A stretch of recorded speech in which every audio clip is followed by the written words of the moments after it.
Asia জুড়ে গত কয়েকদিন ধরে ভারী বৃষ্টি হচ্ছে।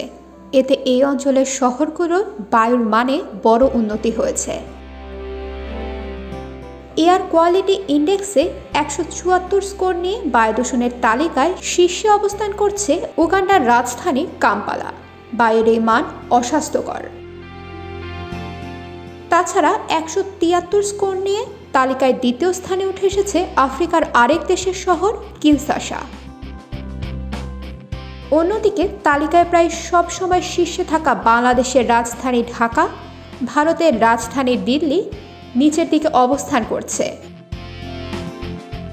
48 স্কোর নিয়ে তালিকায় ঢাকার অবস্থান 50তম, 73 স্কোর নিয়ে 22তম স্থানে রয়েছে দিল্লি। দূষণ কমেছে কলকাতা ও মুম্বাইয়েরও। শহর দুইটির স্কোর যথাক্রমে 64 ও 61।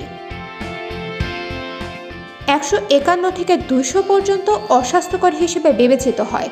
স্কোর 201 থেকে 300 হলে খুবই অস্বাস্থ্যকর বলে বিবেচনা করা হয়।